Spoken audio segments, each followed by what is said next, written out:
అందరికీ నమస్కారం. ఈరోజు ఈస్టర్ యొక్క శుభపర్వాన ఈ చర్చకు వచ్చేసి మన ఈస్టర్ మేడం గారి సమక్షంలో వీళ్ళందరి సమక్షంలో వేడుకలు జరుపుకున్నందుకు ఐఎస్ పూర్వకుల ధన్యవాదాలు తెలుపుతున్నాను. ఈరోజు చాలా మంచి రోజు.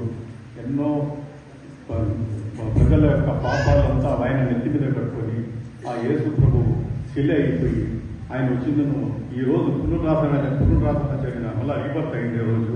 కాబట్టి ఇది చాలా ముఖ్యమైన రోజు. ఆయన ఏ రకంగా ఆ పాపంతో కొట్లాడి ఆ ప్రజలతో కొట్లాడి ఏ రకంగా జీవితం గడిపినారో ఆయన లైఫ్ని కూడా మనం ఆదర్శంగా తీసుకొని అదే టైప్లో మనం కానీ మన జీవితాన్ని గడిపినామంటే ఖచ్చితంగా అన్య మతస్థులు ఉన్నారు, అందరూ ఉన్నారు.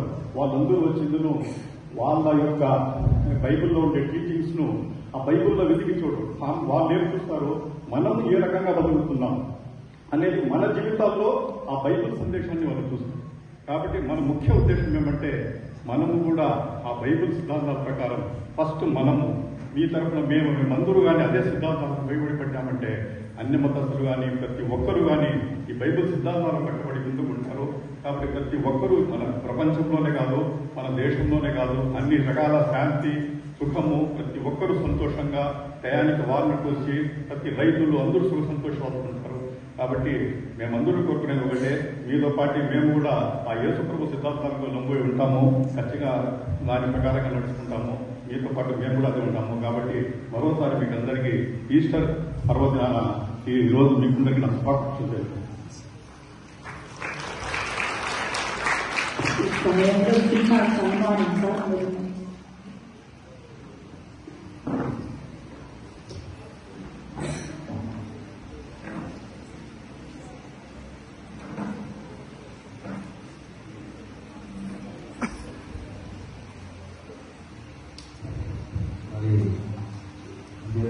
కాబట్టి మరి ప్రజా నాయకులు మరి మన సంఘాన్ని దర్శించి మంచి అద్భుతమైనటువంటి గ్రీటింగ్స్ మనకు అందించి మొట్టమొదటిసారి మరి ఆలయం గారికి ప్రవేశించినటువంటి విశారప్ప గారికి ఆలయం తరఫున చిన్న సత్కారాలు చేయాలి.